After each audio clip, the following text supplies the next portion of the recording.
গল্প পিয়নের আসরে সবাইকে স্বাগত জানিয়ে শুরু করছি আজকের গল্পের আসর। আজ শোনাবো শ্রী শীর্ষেন্দু মুখোপাধ্যায়ের অদ্ভুতুড়ে সিরিজ থেকে নেওয়া গল্প হরিপুরের হরেক কাণ্ড। আজ রইল পঞ্চম এবং অন্তিম পর্ব। শুরু করছি আজকের গল্প হরিপুরের হরেক কাণ্ড। ঘরের বাইরে পেছনের আগাছার জঙ্গলে দাঁড়িয়ে জানলার পাল্লার একটু ফাঁক দিয়ে ঘরের ভেতরকার দৃশ্যটা দেখছিল আর একজন। সুজনবাবু তিনটে চোরকে সন্দেশ খাওয়ালেন এবং তারপরে তিনজন প্রায় একই সঙ্গে সংজ্ঞা হারিয়ে টেবিলে মাথা দিয়ে পড়ে রইল। সুজনবাবু পিছনে হাত দিয়ে দাঁড়িয়ে ঘুমন্ত তিনজনের দিকে চেয়ে পরিতৃপ্তির হাসি হাসলেন। তারপর অনুচ্চ গলায় ডাকলেন, নিতাই।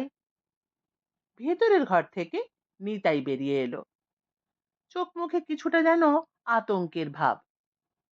সুজনবাবু, এরা মরে যায়নি তো? আরে না না, মরবে কেন? ঘন্টা কয়েকের জন্য অজ্ঞান হয়ে গেছে মাত্র। বাঁচা গেল। বড্ড জ্বালাচ্ছিল। চোর বটে, কিন্তু বুদ্ধিমান চোর নয়, কাজ পণ্ড করে দিত। কিন্তু কাজটাই বা কি করে হবে? সেই কড়ি আর পয়সা তো চুরি হয়ে গেছে। গম্ভীর হয়ে সুজনবাবু বললেন, হুম, সেটাই ভাবিয়ে তুলল। চোরদের তো আপনি দেখেছেন, চেনা ঠেকেনি?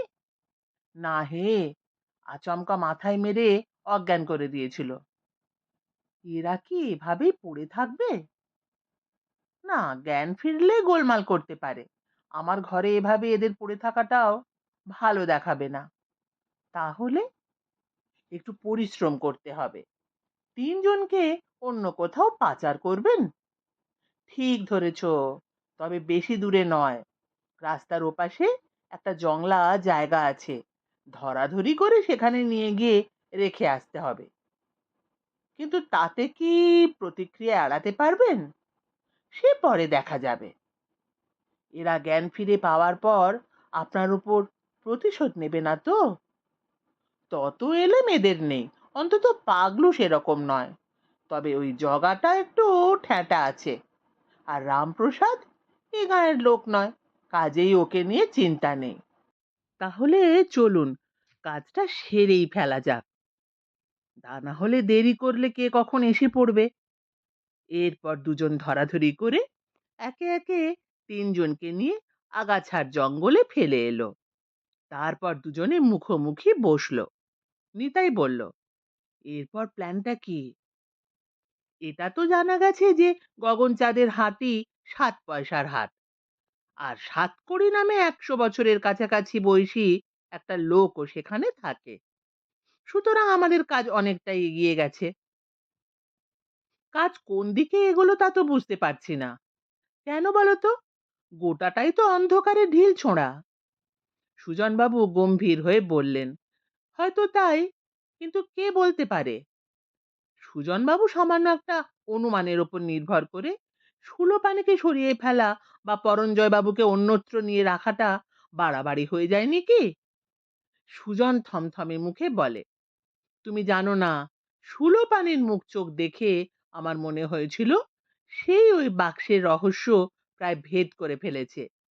পাগল ছাগল যাই হোক, সুলোপানিকে ছেড়ে রাখা বিপজ্জনক ছিল। আর পরঞ্জয় সুলোপানির সঙ্গে মাখামাখি শুরু করায় ব্যাপারটা বিপজ্জনক হয়ে দাঁড়ায়। বিপদ এখনো আছে? সুলোপানি ছাড়া পেয়ে গায়ের লোককে ঘটনাটা বললে কি হবে কে জানে। ভয়ের কিছু নেই। সুলোপানিকে গুম করেছে বাইরের ভাড়াটে লোক। আমরা যে তার পেছনে আছি তা তো সে জানে না। আপনাকে ধরা যাবে না ঠিকই, কিন্তু আমাকে তো সুলোপানি দেখেছে। তোমারও ভয় নেই, তুমি অন্য গাঁয়ে থাকো, তোমাকে কেউ কিছু করবে না। তাছাড়া সুলোপানিকে তো আমরা খারাপ রাখিনি। সে খাচ্ছে, দাচ্ছে, ঘুমোচ্ছে, আরামে আছে। শুধু ঘরে তালা দিয়ে রাখা হয়, এই যা। পরঞ্জয় বাবু কি কিছু সন্দেহ করবেন না? পরঞ্জয় বাবুর কেসটা আলাদা। তার সংসারে শান্তি ছিল না বলে তাকে আমি অজ্ঞাতবাসের পরামর্শ দিই। তিনি তো খুশি মনেই প্রস্তাবটা মেনে নিয়েছেন, আছেনও ভালো। জঙ্গলের মধ্যে ক্যাম্প করে দিব্যি শিকার করছেন, নিজেই রান্না করে খাচ্ছেন। দেখাশোনা করার জন্য লোকও রাখা হয়েছে একজন। নিতাই বলল, হ্যাঁ, এদের পেছনে আপনার টাকার পরিশ্রম কম যায়নি, কিন্তু শেষ অবধি কি লাভ হবে সেটাই ভাববার বিষয়। দেখো নিতাই, জীবনটা এরকমই, সবসময় লাভ হবে এমন কথা নেই, ঝুঁকি নিতেই হয়। টাকা খরচ হচ্ছে ঠিকই, কিন্তু যদি আন্দাজটা লেগে যায়, তাহলে এই খরচটা সুদে আসলে উসুল হয়ে যাবে। কিন্তু সুজন বাবু, এখন প্রশ্ন হলো, ওই ৭টা পয়সা আর ৭টা কড়ি ছাড়া শেষ রক্ষা হবে কিনা। দেখা যাক, আজ রাতেই আমাদের রওনা হতে হবে, কাল ভোরেই আমাদের কাজ। ঠিক আছে, আমি তৈরি। জানলার বাইরে ঘাপটি মেরে থাকা ছায়ামূর্তির পাশে হঠাৎ আর একটা ছায়ামূর্তি এসে দাঁড়ালো। প্রথম ছায়ামূর্তি দ্বিতীয় জনের দিকে চেয়ে ঠোঁটে আঙুল ঠেকিয়ে চুপ থাকতে ইশারা করলো। ভিতরে সুজনবাবু তার রিভলভারে গুলি ভরলেন, একখানা বাঁদুরে টুপিতে মুখখানা প্রায় ঢেকে ফেললেন, হাতে দস্তানা গলালেন। নিতাই পালো সোয়েটার পরলো। তাহলে দুগ্গা বলে বেরিয়ে পড়া যাক সুজনবাবু। হ্যাঁ, চলো। দুজনে বাতি নিভিয়ে ঘরে তালা লাগিয়ে বেরিয়ে পড়ল। প্রথম ছায়ামূর্তি দ্বিতীয় জনের দিকে চেয়ে বলল, কিছু বুঝলে?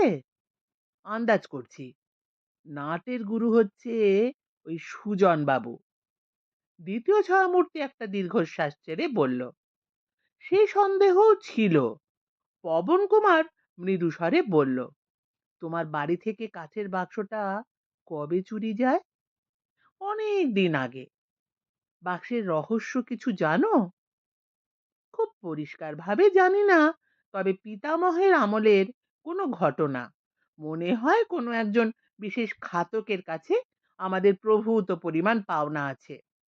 দাদু কোনো কারণে সরাসরি পাওনা গন্ডার দলিল না করে এরকম একটা অদ্ভুত সাংকেতিক ব্যবস্থা করে গিয়েছিলেন, হয়তো রহস্য ভালোবাসতেন বলেই। তার মানে বাক্স যে পাবে এবং রহস্য যে ভেদ করতে পারবে, পাওনা গন্ডা সেই আদায় করতে পারবে। হ্যাঁ, আর না পারলে পাওনা গন্ডা ঘাতকের দখলেই থেকে যাবে। হ্যাঁ, ভালো চাল দেখছি। হ্যাঁ, আমার দাদু এসব ছোটখাটো রহস্য করতে ভালোবাসতেন।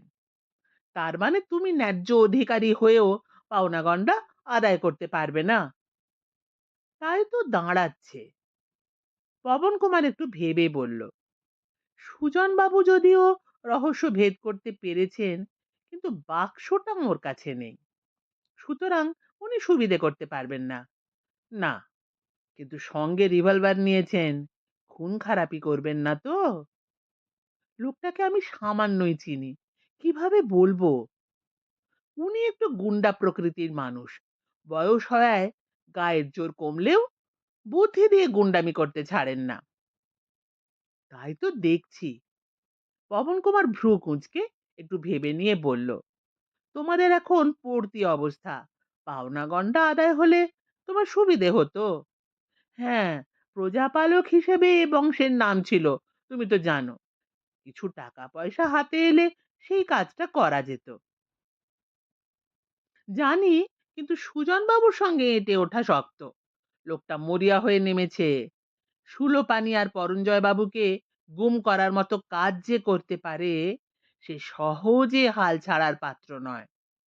বুঝেছি, কিন্তু আমাদের একটা ভরসা আছে, বাক্সটা এখনো সুজনের হাতে নেই। বাক্সটা কার কাছে আছে পবন? সেটা জানলে তো কাজ হয়েই যেত।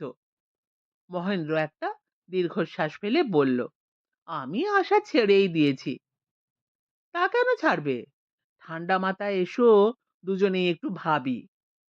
তা ভাবা যেতে পারে, কিন্তু ঘটনা যেমন দ্রুত এগোচ্ছে, তাতে আরে অত ভেঙে পড়ো না, দেখাই যাক না। পবন কুমার আর মহেন্দ্র যখন স্থান ত্যাগ করার উপক্রম করছে, তখন হঠাৎ একটা শব্দ পেয়ে দুজনেই দাঁড়িয়ে পড়ল। শব্দটা বেশ জোরালোই, কে যেন সুজনের দরজার তালা ভাঙার চেষ্টা করছে। ঝনাত ঝনাত করে বার তিনেক শব্দ হলো। তারপরে ঝড়াক করে দরজাটা খুলে ঘরে ঢুকলো একটি অন্ধকার মানুষ। অন্ধকার বলে তাকে দেখা গেল না ঠিকই, কিন্তু পবন কুমারের অভ্যস্ত চোখ দেখতে পেল লোকটা বেশ লম্বা চওড়া।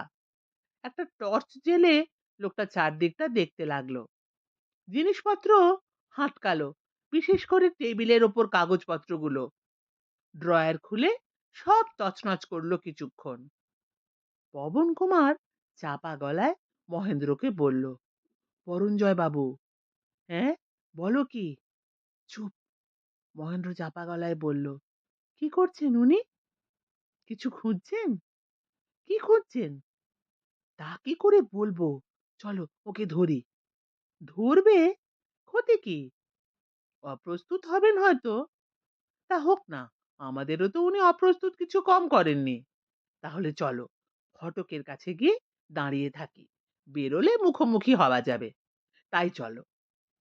দুজনে গিয়ে ফটকের দুধারে দাঁড়িয়ে রইলেন। মিনিট 15 বাদে পরঞ্জয় টর্চ নিভিয়ে বেরিয়ে এলেন। কিছুক্ষণ দাঁড়িয়ে কি যেন ভাবলেন, তারপর ভাবতে ভাবতে এগিয়ে এলেন ফটকের দিকে। পবন কুমার মৃদু স্বরে বললেন, এই যে পরঞ্জয় বাবু। পরঞ্জয় এমন চমকে উঠলেন যে বলার নয়। ধাঁ করে একটা পিস্তল বের করে প্রায় ট্রিগার টিপেই দিয়েছিলেন আর কি। কিন্তু মহেন্দ্র তার চেয়েও দ্রুত বেগে পরঞ্জয়ের কবজি চেপে ধরে পিস্তলের লকটা নামিয়ে দিয়ে বললেন, করছেন কি? পরঞ্জয় অপ্রস্তুত হয়ে বললেন, আরে তোমরা তোমরা এখানে কি করছো? পবন বলল, সেই প্রশ্ন তো আমাদেরও। আপনি এখানে কি করছেন? পরঞ্জয় একটা দীর্ঘশ্বাস ফেলে বললেন, কি করছি তা এক কথায় বলা মুশকিল, বলতে সময় লাগবে। তার আগে বলুন, হঠাৎ নিরুদ্দেশ হলেন কেন? নিজের ইচ্ছে হয়নি, তবে কি সুজন বাবুর ইচ্ছে? অনেকটা তাই। তিনি আমাকে একটা পরামর্শ দিয়েছিলেন, আমি সেটা গ্রহণ করেছি মাত্র। এখন বাকি কথা বলুন। এখানে দাঁড়িয়ে? তার দরকার কি? আমরা সুজন বাবুর ঘরে গিয়েও বসতে পারি। উনি আজ রাতে আর ফিরবেন না। ফিরবেন না? কেন? কোথায় গেছেন সুজন বাবু? গুপ্তধনের সন্ধানে। সর্বনাশ! তাহলে তো ব্যস্ত হবেন না পরঞ্জয় বাবু। গুপ্তধন উদ্ধার করা অত সহজ নয়। কিন্তু আপনিই বা কেন গুপ্তধন নিয়ে মাথা ঘামাচ্ছেন? বরঞ্জয় একটু থতমত খেয়ে বললেন, আসলে কি জানো, রহস্য ভেদ করতে আমি বড় ভালোবাসি। পবন কুমার বললেন, রহস্য ভেদ করা ভালো, কিন্তু আগে জানা দরকার গুপ্তধন বলে যদি কিছু থেকে থাকে, তবে তাহলে কার প্রাপ্য? আপনি কি তা জানেন? না, কার প্রাপ্য তোমরা জানো? জানি। ওই বাক্সটা মহেন্দ্রর হেফাজত থেকে অনেকদিন আগেই চুরি যায়। হ্যাঁ, ওই গুপ্তধনের আসল উত্তরাধিকারী মহেন্দ্র। ওর পিতামহ কিছু বিষয় সম্পত্তি বা টাকা পয়সা যাই হোক একজনের কাছে গচ্ছিত রেখেছিলেন। কি শর্তে তা অবশ্য আমাদের জানা নেই। সেটা উদ্ধার করা যাবে কিনা তাও জানি না। কিন্তু উদ্ধার হলে তা মহেন্দ্ররই প্রাপ্য হয়। অরুণজয় যেন একটু ঘাবড়ে গেলেন। তারপর বললেন, ওহে বাপু, অত শত আমার জানা ছিল না। আমি সুলোপানের কাছে শুনেছিলাম যে ওই বাক্সে যা আছে তা এলেবেলে জিনিস নয়, একটা সংকেত আছে। তাই কি দুজনে ষড়যন্ত্র করছিলেন? ষড়যন্ত্র? ষড়যন্ত্র হবে কেন? আমরা তো কোনো অন্যায় করিনি।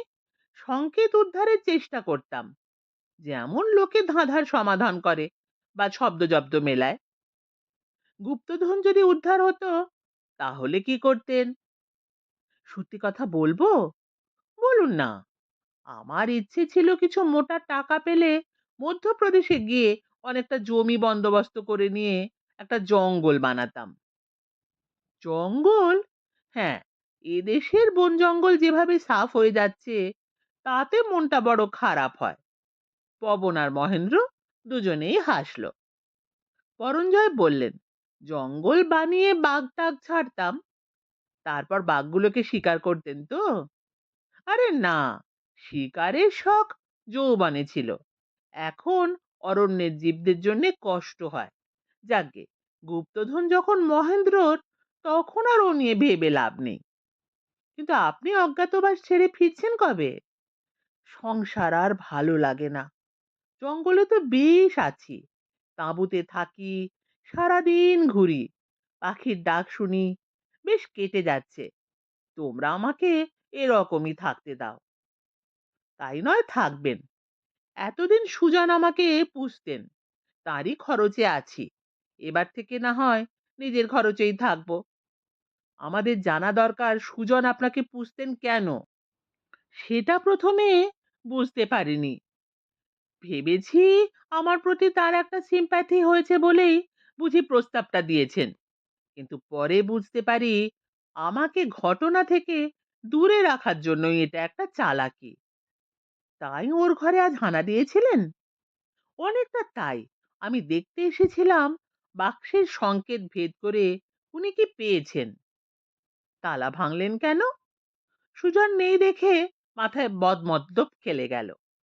ভাবলাম সংকেত ভেদ করে কোথাও কিছু লিখে রেখেছে কিনা। কিছু পেলেন? না, সংকেত ভেদ করেও লাভ নেই, বাক্সটা কোথাও পাওয়া যাচ্ছে না। ওটা সুজনের হেফাজত থেকে চুরি গেছে। পরঞ্জয় একটু হেসে বললেন, চুরি আমিই করিয়েছি। বলেন কি? হ্যাঁ, জঙ্গলে যারা কাঠ বা পাতা আনতে যায় তাদের সঙ্গে আমার খুব ভাব, তাদের দিয়েই কাজটা করিয়েছি। তাহলে কি বাক্সটা আপনার কাছে? অবশ্যই, ওটা আমি মোটা প্লাস্টিকে জড়িয়ে মাটিতে পুঁতে রেখেছি। সেটাই যে এখন দরকার। তাহলে চলো, বের করে দিচ্ছি। ও আরিশান যখন পাওয়া গেছে, তখন ও বস্তু রেখে আমার লাভ কি? মহেন্দ্র কিছু মনে করো না, আগে জানলে আমি লোভ করতাম না। মহেন্দ্র বললেন, আমি কিছু মনে করিনি, তবে এ ব্যাপারে আপনার সাহায্য পেলে খুশি হব। নিশ্চয়, সুজনবাবু লোকটি খুব সুবিদের নন, যদিও খুবই উচ্চশিক্ষিত বলে শুনি, কিন্তু মতলবটা মোটেই ভালো নয়। চলো, একটু তাড়াতাড়ি যাই, নইলে অঘটন ঘটতে পারে। পবন কুমার বললেন, হ্যাঁ সেইটেই ভয়, সুজনবাবু পিস্তল নিয়ে গেছেন। তিনজনে যথাসাধ্য দ্রুত বেগে হাঁটা দিলেন। পরঞ্জয়, পবন কুমার আর মহেন্দ্রর রওনা হতে একটু দেরি হলো, কারণ পরঞ্জয়ের জঙ্গলের আস্তানা অনেকটা দূর, পায়ে হাঁটা পথ নয়। পরঞ্জয় একটা ঘোড়ায় চেপে এসেছেন, আরো দুটো ঘোড়া রাজবাড়ির আস্তাবল থেকে জোগাড় করতে হলো। কপাল ভালোই, আস্তাবলে রাজবাড়ির শেষ দুটো ঘোড়াই অবশিষ্ট আছে। মহেন্দ্র মাঝে মাঝে চড়েন। গোটা পাঁচে গ্রাম পেরিয়ে প্রায় 12 মাইল দূরবর্তী জঙ্গলে পৌঁছতে বেশ সময় লেগে গেল। জঙ্গলের পথে ঢোকার মুখে পরঞ্জয় হুঁশিয়ার করে দিলেন, ওহে, এ রাস্তা খুব অন্ধকার, মাথার ওপর মোটা ডাল, লতাপাতা আছে, মাথা নিচু করে আস্তে আস্তে এসো। জঙ্গলটা বাস্তবিকই বেশ ঘন আর জম্পেশ। পবন কুমার বললেন, এক সময় এইসব জঙ্গলে আমার আস্তানা ছিল, সব চিনি। পরঞ্জয় বললেন, তা বটে, তুমি যে এক সময় রাজদ্রোহী ছিলে তা ভুলেই গিয়েছিলাম। ডাকাতিও করতে হতো, সে একটা দিনই গেছে। আগু পিছু তিনজন সাবধানে ঘোড়া চালাতে লাগলেন। পরঞ্জয়ের বেশ শক্তিশালী টর্চপাতি থাকায় তেমন অসুবিধে হলো না। জঙ্গলের মধ্যে মাইল খানেক এগোনোর পর পরঞ্জয়ের তাঁবু দেখা গেল। মিলিটারি ধরনের খাকি রঙের মজবুত তাঁবু, তলায় মাটি চেঁচে লেপে পুছে বেশ তকতকে করা হয়েছে। ডবল তাঁবুর ভেতরে ক্যাম্প খাট আর বসবাস করার জন্য অত্যাবশ্যক জিনিসপত্র রয়েছে। মহেন্দ্র জিজ্ঞেস করলেন, এভাবে কষ্ট করে থাকেন বুঝি? কষ্ট? কষ্ট কিসের? চিরকাল বন জঙ্গল ভালোবাসি, এখানে থাকলে মনটা পবিত্র থাকে, খুব ভালো আছি হে। কিন্তু বিপদ আপদ? সাপখোপ বা পোকামাকড়ের উৎপাতও তো আছে। তা আছে, খুবই আছে। কিন্তু জঙ্গলে বসত করলে ধীরে ধীরে একটা ষষ্ঠ ইন্দ্রিয় তৈরি হয়ে যায়। তাঁবুতে যদি সাপ ঢোকে, তবে গভীর ঘুমের মধ্যেও আমি ঠিক টের পাবো। এ কি করবেন? সাপটাকে মারবেন? পাগল! অন্ধকারে ঘুম চোখে সাপ মারার চেষ্টা করা আত্মহত্যার শামিল। তখন নড়াচড়া বন্ধ করে চুপটি করে শুয়ে থাকবো। সাপ গা বেয়ে উঠলেও অকারণে কামড়াবে না। আপনার সাহস আছে। সাহস বলো সাহস, কৌশল বলো কৌশল। জিনিসপত্র এভাবে ফেলে রেখে যান, চুরি হয় না? না হে, পাহারাদার আছে। কোথায় পাহারাদার? কাউকে তো দেখছি না। দেখবে বলে হেসে পরঞ্জয় হঠাৎ হাঁক মারলেন, টুপসা! ডাকার সঙ্গে সঙ্গেই একজন বেঁটে খাটো মাঝবয়সী লোকের আবির্ভাব ঘটল তাঁবুর দরজায়।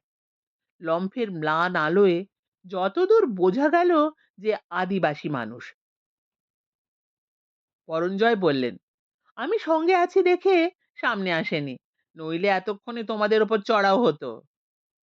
এ কি আপনার কাছেই থাকে? না না, জঙ্গলের পাশেই ওদের গ্রাম। খোঁজ খবর নেয়, নজরে রাখে, এই পর্যন্ত। আমিও ওদের দায় দফায় দেখি। অসুখ হলে হোমিওপ্যাথি ওষুধ দিই।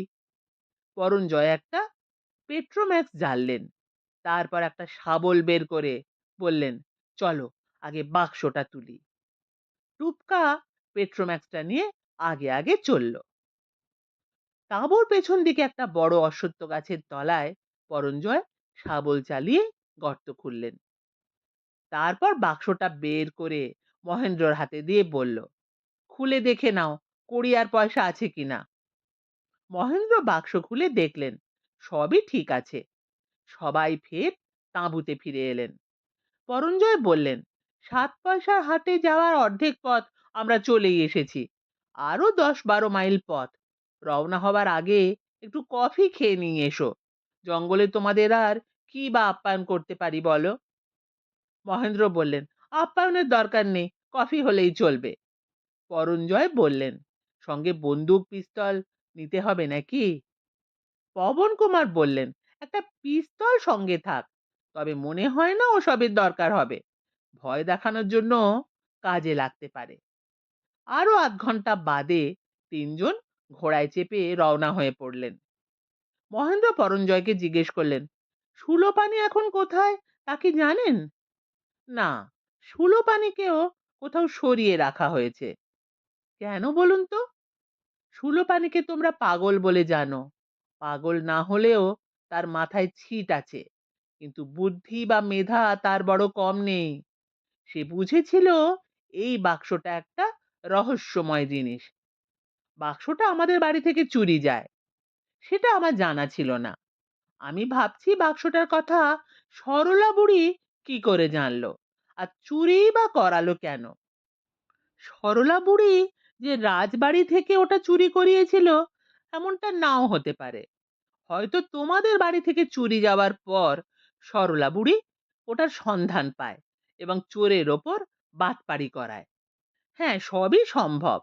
তবে বাক্সটার কথা জানা থাকলেও ওটা যে একটা সংকেত তা আমার জানা ছিল না। খুব সম্প্রতি আমার দাদুর কিন্তু পুরনো হাতের লেখা কাগজপত্র ঘাঁটতে গিয়ে বাক্সটার ব্যাপারে জানতে পারি। ততদিনে অবশ্য বাক্স চুরি হয়ে গিয়েছিল। পবন কুমার বললেন, পরঞ্জয় বাবু, কিছু টাকা পয়সা পাওয়া গেলে মহেন্দ্র মানুষের কাজে তা খরচ করবে। খুব ভালো। মাঝরাত পেরিয়ে তারা 7 পয়সার হাট নামে গাঁয়ে পৌঁছলেন। গ্রাম নিঝুম, শুধু কয়েকটা কুকুর তাদের দেখে ঘেউ ঘেউ করতে লাগলো। পরঞ্জয় বললেন, সাতকড়ির বাড়িটা কোন দিকে? পবন কুমার বললেন, গাঁয়ের সবচেয়ে দুর্ভেদ্য বাড়িটাই তার হওয়ার কথা। চলুন একটু ঘুরে দেখি। বেশি খুঁজতে হলো না। গাঁয়ের এক প্রান্তে বেশ বড় পাঁচিল ঘেরা একটা দোতলা বাড়ি দেখা গেল। ফটকে মোটা তালা ঝুলছে। ফটকের ভেতরে দারোয়ানের ঘরে দারোয়ানও আছে বলে মনে হলো, তবে সে হয়তো ঘুমোচ্ছে। পরঞ্জয় বললেন, এবার? মহেন্দ্র বললেন, আমাদের একটু আড়ালে অপেক্ষা করতে হবে। আড়ালে কেন? কারণ সুজনবাবু এবং নিতাই পালও এখন এ গায়ে কোথাও ঘাপটি মেরে আছে। তাঁদের সঙ্গে মুখোমুখি হওয়াটা আমি এড়াতে চাই। তা বটে, পবন কুমার বললেন, চণ্ডী মণ্ডপটা পেরিয়ে এলাম, চলুন সেখানেই ফিরে গিয়ে রাতটা কাটিয়ে দিই। সকাল হোক, তারপর দেখা যাবে, সেটাই ভালো। চণ্ডী মণ্ডপটা ফাঁকা, হাঁ হাঁ করছে। বাঁধানো চাতালে তিনজন বসে জিরোতে লাগলেন।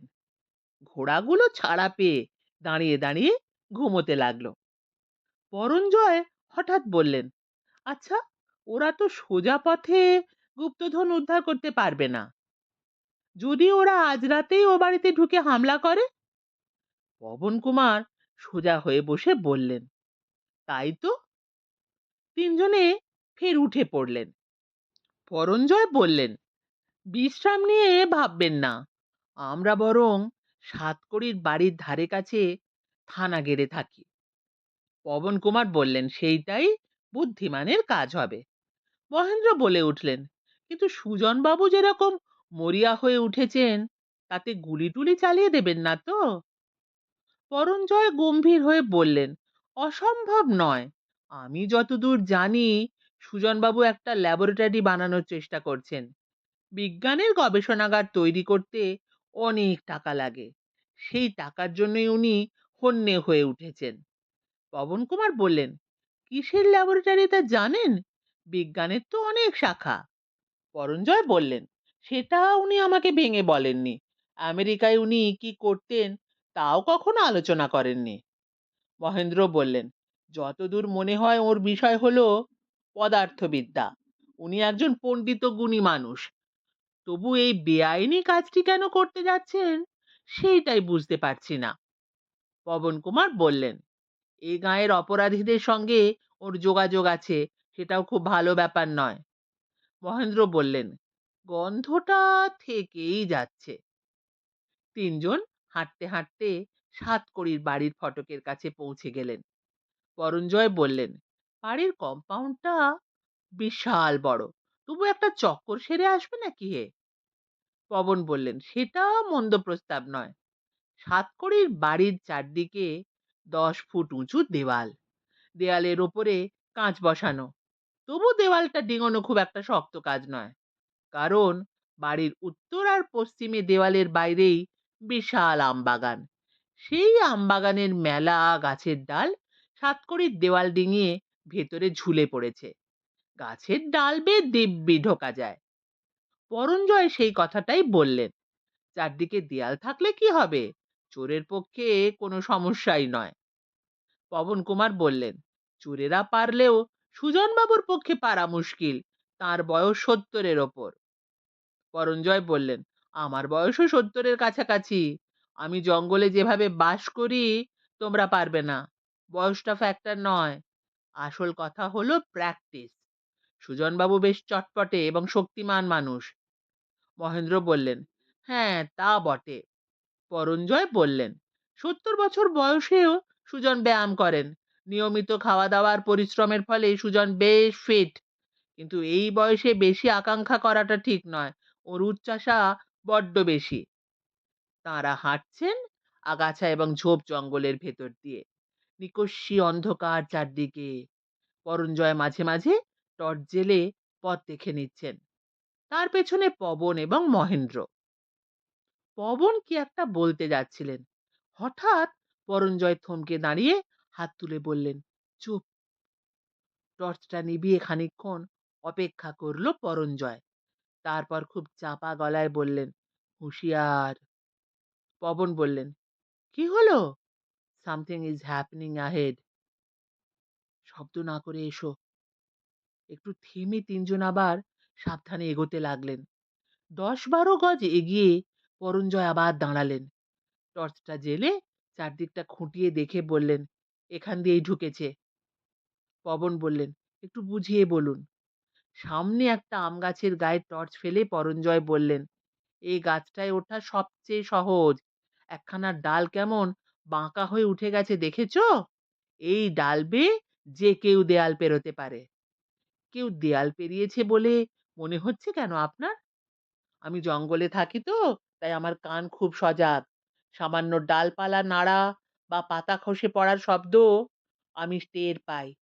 কেউ যে এই গাছ বেয়েই ভেতরে ঢুকেছে তাতে সন্দেহ নেই। পরঞ্জয়বাবু টর্চ জেলে দুজনকে দেখালেন। গাছের তলায় ঝোপঝাড়ে কিছু দলিত মথিত ভাব, আর হেলানো ডালটার গা থেকেও একটু বাকল খসার চিহ্ন। পবন বললেন, তাহলে আমরা এখন কি করব? পরঞ্জয় দৃঢ় স্বরে বললেন, আমাদেরও মহাজনপন্থা নিতে হবে। সর্বনাশ! বুড়ো বয়সে পড়ে টরে যে হাড় ভাঙবে, প্রাণও যেতে পারে। তুমি না বিপ্লবী ছিলে? ছো, প্রাণের ভয় আবার একটা ভয় নাকি? আর বয়সের কথা তুললে বলতেই হয় যে তোমরা আমার হাঁটুর বয়সী। বুড়ো হওয়ার আগেই বুড়িয়ে গেলে চলবে কেন? আচ্ছা, ঢুকে হবেটা কি তা জানি না। আমার মন বলছে আমাদের ভেতরে যাওয়া একান্ত দরকার। আপনাকে নিয়ে আর পারা যায় না। সব সময় আপনি অ্যাডভেঞ্চার খোঁজেন। কি আর করা যাবে? চলো হে মহেন্দ্র। গাছে উঠতে খুব যে একটা অসুবিধে হলো তা নয়, তবে অন্ধকার বলে একটু সময় লাগছিল। তবে ডালটা বড় চমৎকার, দেয়াল পেরিয়ে একটা প্যারাবোলার মতো মাটির কাছাকাছি নেমে গেছে। পরঞ্জয় এই বয়সেও দারুণ চটপটে। ডাল বেয়ে সাতকড়ির বাগানে নামতে তার 3 মিনিটও লাগলো না। পবন আর মহেন্দ্রের সময় একটু বেশি লাগলো। অন্ধকার বাগানে নেমে তিনজন একটু চুপ করে দাঁড়িয়ে রইলেন। চারদিক নিস্তব্ধ, শুধু ঝিঝির ডাক শোনা যাচ্ছে। কাছে পিঠেই কোথাও এক ঝাঁক শেয়াল ডাকলো। মহেন্দ্র বললেন, এবার? পরঞ্জয় চাপা গলায় বললেন, চারদিকে মেলা গাছপালা রয়েছে, কিছু দেখার উপায় নেই। চলো বাড়িটার দিকে এগোই। পবন বললেন, কুকুর নেই তো? থাকতে পারে, তবে কুকুর যদি তাড়া করে তবে ওদেরই আগে করবে। এসো।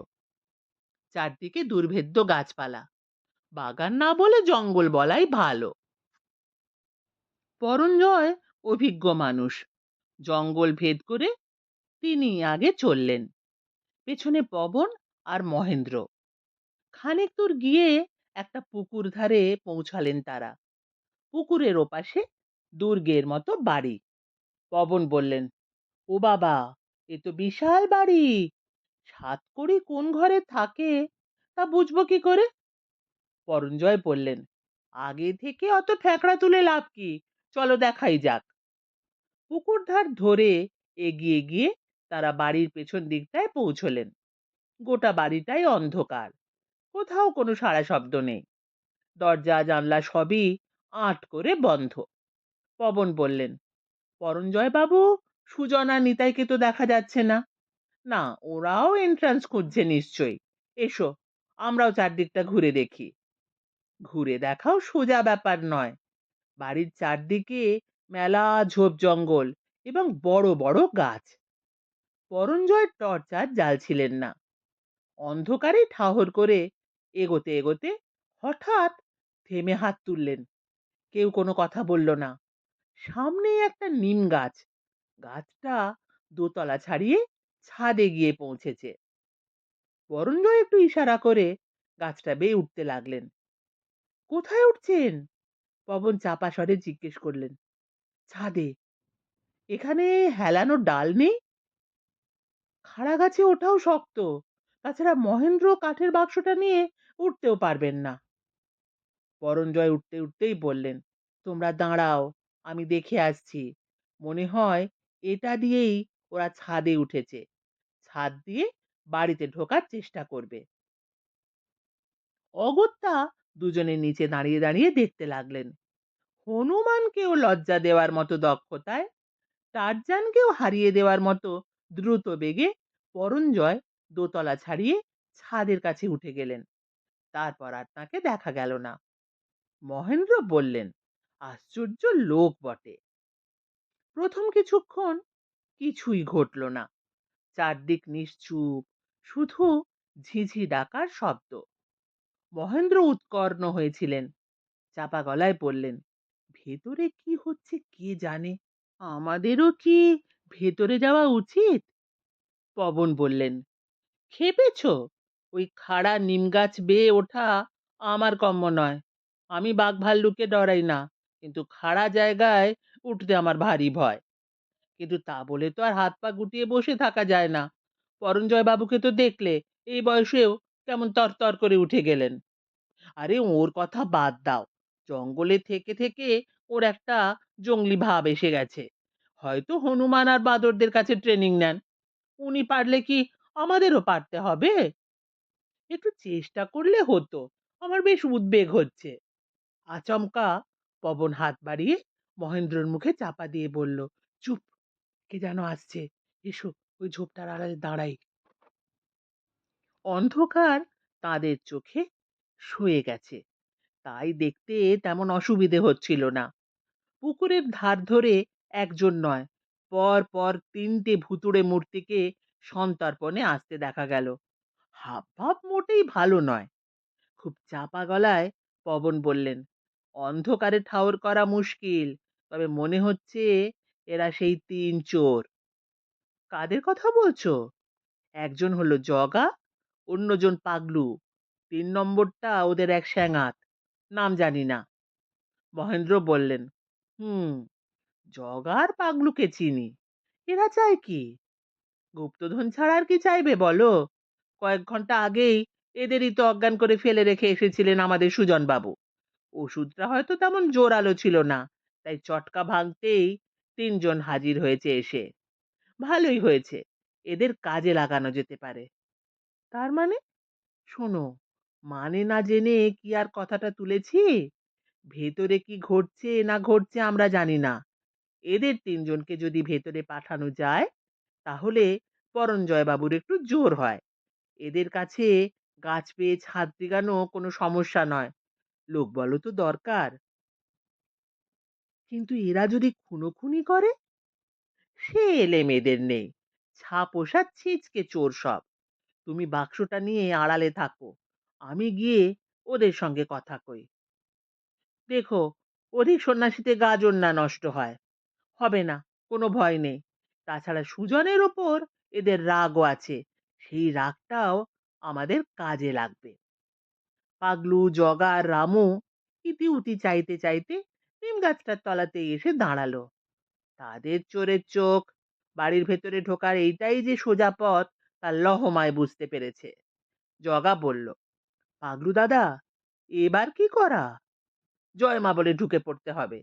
সুজন বাবু এতক্ষণে কাজ সেরে ফেলেছে কিনা কে জানে। রামু বলল, আরে নেহি ভাই, কাম সারতে সময় লাগবে, লেকিন হাম লোগ ঘুষে করবো কি? কেন? আর কিছু না হোক, সাতকড়ির বাড়িতে দামি জিনিসের অভাব কি? সুজনবাবু ভাগ না দিলে অন্যভাবে পুষিয়ে নিতে পারবে। জগা আর পাগলু একই সঙ্গে বলে উঠল, হ্যাঁ হ্যাঁ, সেটা ঠিক কথা। তাছাড়া সুজনবাবুও পিস্তল হাতে সাতকড়ির বাড়িতে ঢুকেছে, তাকেও পেয়ে যাবে, মোকাবিলাটাও করে নিতে পারবে। জগা আর পাগলু সোৎসাহে বলে উঠল, তা তো বটেই। হঠাৎ रामू बोले उठलो, अरे भाई, ये तो ताज्जुब की बात। हम लोग तो तीन आदमी था, लेकिन ये चौथा आदमी कौन আছে? জগা বলল, হ্যাঁ হ্যাঁ, তাই তো।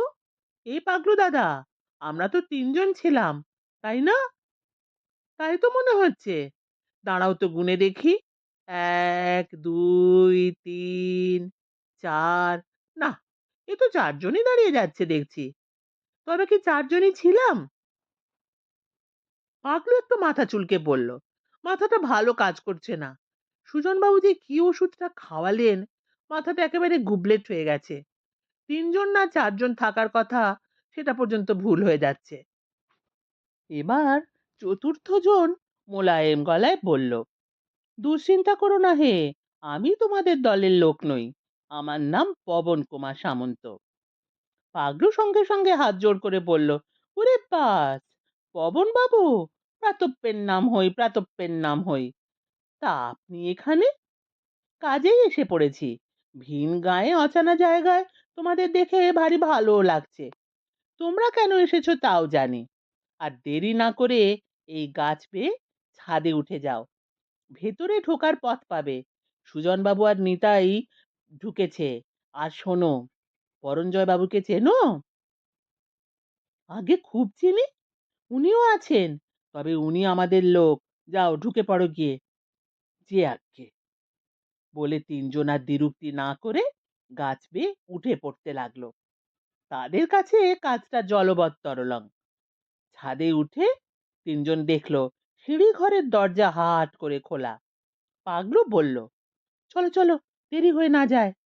তিনজনেই অন্ধকার সিঁড়ি বেয়ে দোতলায় নেমে এলো। রামু চাপা গলায় বলল, ভাই, আমার হিস্সা উস্সা লাগবে না। আমি এখন যা পারি মাল নিয়ে চলিয়ে যাব। তুম লোক হিস্সা উস্সা বুঝে লিও। জগা বলল, আরে মাল তো আমরাও সরাবো। এখন আলাদা হলে কিন্তু ভালো হবে না রামু দাদা। আচ্ছা আচ্ছা, ঠিক আছে। বাড়িটা বিশাল। অন্ধকারে ঘুরে ঘুরে তারা দিশাহারা হয়ে যেতে লাগলো। ঘরের পর ঘর, তার ফাঁকে ফাঁকে অজস্র অলিগলি, রাজ্যের জিনিসপত্র চারদিকে, কিন্তু লোকজন কোথাও আছে বলে মনে হলো না। পাগলু বলল, হ্যাঁ রে, সাত করে কি এত বড় বাড়িতে একা থাকে? তা কে জানে, লোকজন নেই কেন? থাকার তো কথা। দিনুগুন্ডা বলেছিল সাতকড়ির চারদিকে নাকি শক্ত পাহারা। দূর, কোথায় কি? সুজন বাবুদেরও তো চিহ্ন দেখছি না। শোনো বাগলু দাদা, আমার মনে হয় নিচের তলাতে আসল গাড্ডা। চলো নিচে নামি। তারা ধীরে ধীরে একতলায় নেমে এলো। সিঁড়ির গোড়াতেই মস্ত মোটা শক্ত গরাদ দিয়ে পথ আটকানো। ও বাবা, এ যে দেখছি জেলখানার ফটক। পাগলু বলল, ওরে ভালো করে দেখ, ওরা যখন ভেতরে ঢুকেছে তখন গরাদেও ফাঁক আছে। বাস্তবিকই তাই দেখা গেল। গরাদের গায়ে তালাটা ঝুলছে বটে, কিন্তু সেটা খোলা। সন্তর্পণে তালা সরিয়ে তারা ফটক খুলে ঢুকলো। একতলাতেও আর এক ভুলভুলাইয়া। চারদিকে অজস্র গলি ঘুচি, অজস্র ঘর, অজস্র বন্ধ দরজা। জগা বলল, এ তো গোলক ধাঁধা দেখছি। রামু জিনিসপত্র খুঁজতে খুঁজতে বলল, हाँ हाँ, वो बात तो ठीक আছে, কিন্তু চুরানে কে লিয়ে कोई चीज तो मिलছে না রে জাগুয়া। মিলবে মিলবে, সবুরে মেমা ফলে। তিনজনে মিলে গুটি গুটি এগোতে এগোতে আচমকাই একটা পিস্তলের শব্দ পেয়ে দাঁড়িয়ে গেল। দুমদুম করে দুটো ফায়ার হলো। কে যেন আ বলে একটা আর্তনাদ করে উঠল। এ কি পাগলুদা, ওরে খেল শুরু হয়ে গেছে, চল চল। শব্দটা সামনে থেকেই এসেছিল। তিনজনে একটু দ্রুত পায়ে এগোতে লাগলো। বেশি দূর এগোতে হলো না। সামনে একটা লম্বা প্যাসেজের শেষ প্রান্তে একটা লোক উপর হয়ে পড়ে আছে। বেশ লম্বা চওড়া লোক। তিনজনে হাঁটু গেড়ে বসে লোকটাকে ঠাহর করলো। পাগলু বলল, এই তো পরঞ্জয় বাবু। পরঞ্জয় বাবুর বাঁ কাঁধে গুলি লেগেছে, রক্তে ভাসাভাসি কাণ্ড। তবে শক্ত ধাতের লোক বলে জ্ঞান আছে। একটু আহ উহ করে উপর থেকে পাশ ফিরে কাত হয়ে তাদের দিকে চেয়ে বললেন, তোমরা কারা? পাগলু বলল, আমি পাগলু, এ জগা, আর ও রামুয়া। আপনাকে কারা মারলো? বোধহয় সুজন বাবু। অন্ধকারে কি আর ভালো করে দেখেছি? তবে চিন্তার কিছু নেই। চোট লেগে কাহিল হয়ে পড়লেও মরছি না। তোমাদের আমি চিনি। হরিপুরের লোক তোমরা। চুরি টুরি করো, তাই না? জি আজ্ঞে। শোনো বাপু, সুজন বাবুর সঙ্গে নিতাই পাল আর সুলোপানিও আছে। তবে সুলোপানিকে ওরা ধরে এনেছে। তার দুটো হাত বাঁধা বলেই মনে হলো। তোমরা একটু এগোলে বাঁয়ে পথ পাবে। ওরা আমাকে গুলি করেই ওদিকে গেছে। সাবধান। জি আজ্ঞে, কিন্তু ওনাদের সঙ্গে এঁটে ওঠা যাবে কি? দেখি চেষ্টা করে। পরঞ্জয় বাবু উঠে বসলেন, বললেন, হেঁটে যেও না, হামাগুড়ি দিয়ে যাও। পিস্তল তুললে মেঝেতে শুয়ে পড়লেই হবে। যাও। তিনজনে এগোতে লাগলো। বাঁয়ে একটা গলি পেয়ে একটু ঢুকতেই সামনে একটা ঝনাত করে শব্দ হলো। সঙ্গে সঙ্গে গম্ভীর গলার আওয়াজ, কন হায় রে? ফের একটা গুলির শব্দ, এবং সঙ্গে সঙ্গে একটা আর্তনাদ। জগা বলল, বাপরে, এ তো খুন খারাপির কারবার। পাগলু বলল, তাই দেখছি, তবু চলো এগোই। গলিটা ডান ধারে বেঁকেছে এবং সেখানে একটা লোহার দরজা। এখানেও একটা লোক উপর হয়ে পড়ে আছে। তার হাতে একটা খোলা ভোজালি, অন্য হাতে টর্চ। টর্চ জেলে দেখা গেল এ লোকটার পেটে গুলি লেগেছে, জ্ঞান নেই। তারা আর সময় নষ্ট না করে দরজাটা ঠেললো, সেটা খুলেও গেল। পাগলু বলল, সুজন বাবু যে আমাদের চেয়ে অনেক পাকা লোক দেখছি। রামু বলল, হ্যাঁ হ্যাঁ, উস্তাদ লোক আছে, ইনকো পাস सीखने से अच्छा होगा। একটু সামনে সুজন বাবুরা একটা বন্ধ দরজার সামনে দাঁড়িয়ে পড়েছেন। সুজন বাবু বললেন, নিতাই, এটাই সাতকড়ির ঘর মনে হচ্ছে। দরজাটা কাঠের হলেও বেশ ভারী আর কারু কাজ করা, তাই তো মনে হচ্ছে। সুজন বাবু সুলোপানির দিকে চেয়ে বললেন, এবার বলো সুলোপানি, সাতকড়িকে কি বলতে হবে? আমি জানি না, তুমি সব জানো। সাতকড়ির সঙ্গে তোমার যোগাযোগ ছিল, তুমি প্রায়ই এখানে আসতে, সেটা তো নিজের মুখেই কবুল করেছো। তা আসতাম, তবে সংকেত টংকেত কিছু জানি না। সে কথা বললে হবে কেন? সাতকড়িকে খেলানোর কৌশল তোমার ভালোই জানা আছে। আমাকে ছেড়ে দিন, আমি কিচ্ছু জানি না। দেখো বাপু, তীরে এসে তরি ডুবলে তো আমার চলবে না। হাতে বেশি সময়ও নেই, টালবাহানা করলে আমাকে অন্য পন্থা নিতে হবে। এই বলে সুজন বাবু পিস্তলটা একটু নাচালেন। ভয় খেয়ে সুলোপানি বলল, আগে বেবাগ ভুলে গেছি। কিছুই বলনি বাপু, ভুলবার পাত্র তুমি নও। পাগল সেজে অনেকের চোখে ফাঁকি দিয়েছো বটে, কিন্তু আমাকে পারোনি। হরিদাসপুরের আরমারি লুটের ফেরারি আসামি তুমি। হরিপুরে ঘাপটি মেরে পাগল সেজে চোরাই অস্ত্রের চালানদার ছিলে। তোমার নামে হুলিয়া বেরিয়েছিল। যদি ভালো চাও তো যা বলছি করো, নইলে বিপদ আছে। সুলোপানি মাথাটা ঝুঁকিয়ে একটু চুপ করে থেকে বলল, আপনি যা শুনেছেন তার সব সত্যি নয়। আরমারি লুটের দলে আমি ছিলাম বটে, কিন্তু নিজের ইচ্ছে নয়। না থাকলে আমাকে খুন করা হতো। আর অস্ত্র চালানের ব্যাপারেই আমার আর কি করার ছিল বলুন? আপনার স্যাঙাত নিতাই পালিত ছিল নাটের গুরু। যাকগে এসব কথা, আমার জীবনের উপর ঘেন্না ধরে গেছে। নইলে সাতকড়ি বাবুর কাছ থেকে ভালো রকম দাও মেরে কবেই বড় লোক হতে পারতুম। কিন্তু আমার জানা ছিল ও সম্পত্তির অন্য মালিক আছে। আমি লোক তত খারাপ নই সুজন বাবু। না, তুমি গঙ্গা জলে ধোয়া তুলসী পাতা, বেশি সাধু সেজো না। তোমাকে পুলিশে ধরিয়ে দিলে বোধহয় ৫-১০ হাজার টাকা পুরস্কারও পাওয়া যাবে। যা বলছি, যদি ঠিকঠাক করো তাহলে ছেড়ে তো দেবই, চাও তো বখরাও দিতে পারি। আগে বলুন, সাতকড়ি বাবুকে খুনটুন করবেন না? আরে না হে না, খুন করব কেন? খুনের অনেক ফ্যাকড়া। কাজটা গুছিয়ে নিতে পারলে ও সব করতে যায় কোন বোকারাম। তাহলে পিস্তলটা আমার পকেটে ঢুকিয়ে দিন। একটু দোনমনো করে সুজনবাবু তাই করলেন। সুরপানের দুহাত পিছমোড়া করে বাঁধা, সুতরাং সে পিস্তল দিয়ে কিচ্ছু করতে পারবে না। সুলোপানি গলা খাকারি দিয়ে চোখ বন্ধ করলো। তারপর বেশ সুরেলা গলায় গীতার একটি শ্লোক আবৃত্তি করতে লাগলো। ন চ তিষ্ঠামি বৈকুণ্ঠে যোগিনাং হৃদয়ে ন চ মদক্তা যত্র গায়ন্তি তত্র তিষ্ঠামি নারদা, ইত্যাদি। শ্লোক আবৃত্তি শেষ হলে সুলোপানি ডাকলো, সাতকড়ি বাবু, আমি সুলোপানি, দরজা খুলুন। ঠিক ৩ বার কথাটা বলে সে চুপ করলো। আমি সুলোপানি, দরজা খুলুন। তারপর বেশ কিছুক্ষণ চুপচাপ। তারপর বেশ সুরেলা গলায় গীতার একটি শ্লোক আবৃত্তি করতে লাগলো। ন চ তিষ্ঠামি বৈকুণ্ঠে যোগিনাং হৃদয়ে ন চ মদক্তয় যত্র গায়ন্তি তত্র তিষ্ঠামি নারদ, ইত্যাদি। শ্লোক আবৃত্তি শেষ হলে সুলোপানি ডাকলো, সাতকড়ি বাবু, আমি সুলোপানি, দরজা খুলুন। ঠিক ৩ বার কথাটা বলে সে চুপ করলো। তারপর বেশ কিছুক্ষণ চুপচাপ। তারপর দরজার খিলটিল খোলার আওয়াজ হতে লাগলো।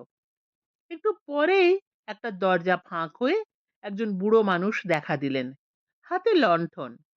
এত লোক দেখে একটু তটস্থ হয়ে বললেন, এসব কি সুলোপানি, এরা কারা? জবাবটা দিলেন সুজনবাবু। আমরা আপনার সঙ্গে কিছু কথা বলতে চাই, সময় বেশি নেই। বুড়ো মানুষটি খুবই অবাক হয়ে বললেন, এই মাঝরাতে এমন কি কথা? মাঝরাত ছাড়া সুবিধে হচ্ছিল না মশাই।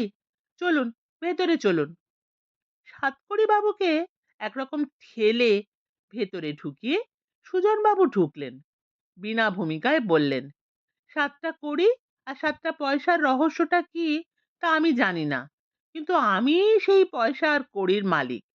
এবার আমার পাওনা গন্ডা মিটিয়ে দিন। আপনি মালিক? কিসের মালিক? পয়সা বা কড়ি বা কিসের? আমি ওসব কিছু জানি না। আপনি কি ডাকাতি করতে ঢুকেছেন? তাও বলতে পারেন। সোজা আঙুলে ঘি না উঠলে আমি আঙুল বাঁকাতেও জানি। হঠাৎ সাতকড়ির ৯৭ বছরের শীর্ণ শরীরটা টান টান হয়ে দাঁড়ালো। গলার জোরও বাড়ল। সাতকড়ি বাবু বললেন, বাপু হে, আমার বয়স ৯৭ হয়েছে, আমাকে ভয় দেখিও না। প্রাণের ভয় আমার নেই। অন্যায্য কিছু আমার কাছে আদায় করতে পারবে না, তবে জোর খাটালে খাটাতে পারো। সুজনবাবু বিনা বাক্য ব্যয়ে সুলোপানির পকেট থেকে পিস্তলটা টেনে বের করে বললেন, তবে তাই হোক, আমাদের আর তর্ক করবার সময় নেই। কাজ হাসিল করে কেটে পড়তে হবে। সুজানের বোধহয় ইচ্ছে ছিল সাতকড়ি বাবুকে ঘায়েল করে চাবির গোছাটা হাতিয়ে নিয়ে ঘরে রাখা সিন্দুক আর বাক্সগুলো খুলে যা পারেন হাতিয়ে নেবেন। কিন্তু পিস্তলটা তুলতে যেতেই হঠাৎ সুলোপানি তার হাতে একখানা পেল্লায় লাথি কষিয়ে নিজেও পড়ে গেল। সুজনবাবুর হাত থেকে পিস্তলটা ছিটকে গিয়ে দেয়ালে লেগে মেঝেই পড়ল। সুজনবাবু হিংস্র গলায় বললেন, বীরত্ব দেখাচ্ছ? বীরত্ব? দাঁড়াও, বীরত্ব বের করছি। সুজনবাবু পিস্তলটা গিয়ে কুড়িয়ে নিয়ে ফিরে দাঁড়াতেই ৩টে আবছা মূর্তি হামাগুড়ি দিয়ে ঘরে ঢুকে পড়ল। সুজনবাবু পিস্তলটা তুলবার সময় পেলেন না। তার আগেই তাকে কোমর ধরে পেড়ে ফেললো জগা। নিতাই পালকে পাকড়ালো রামু আর পাগলু। আধঘণ্টা বাদে ঘরের মধ্যে জড়ো হলেন পরঞ্জয়, পবন এবং মহেন্দ্র। সুলোপানির বাঁধন খুলে সুজন আর নিতাইকে বাঁধা হয়েছে। সাতকড়ি একখানা আতস কাঁচ দিয়ে মহেন্দ্রর পয়সা আর কড়িগুলো দেখছিলেন। তারপর বললেন, সব ঠিকই আছে বাবা, তোমার প্রপিতামহ দীর্ঘজীবী ছিলেন, রসিকও ছিলেন। আমাকে বেশ কিছু টাকা দিয়ে বলেছিলেন ব্যবসায় খাটাতে, আর বলেছিলেন যদি তার নাতি বা তস্যপুত্র কেউ সংকেত ভেদ করে দাবি করে তাহলেই এই টাকা শোধ দিতে হবে, নইলে নয়। তা আমার বাপু টাকা পয়সার তেমন দরকার নেই, ভোগী বা কে করবে বলো? যক্ষের মতো লাখো লাখো টাকা আগলে আছি বলেই বোধহয় প্রাণটাও বেরোচ্ছে না। তুমি আমাকে এবার ভার মুক্ত করো। সিন্দুক খুলে টাকার বান্ডিল বের করতে করতে সাতকড়ি বাবু বললেন, তা সুদে আসলে বড় কমও হয়নি, ধরো প্রায় ৭ লক্ষ টাকা। সুজন একটা দীর্ঘশ্বাস ফেললেন। ভোর হচ্ছিল। জানলা দিয়ে এক টুকরো তেচ্ছা লাল রোদ এসে দেয়ালে পড়ল।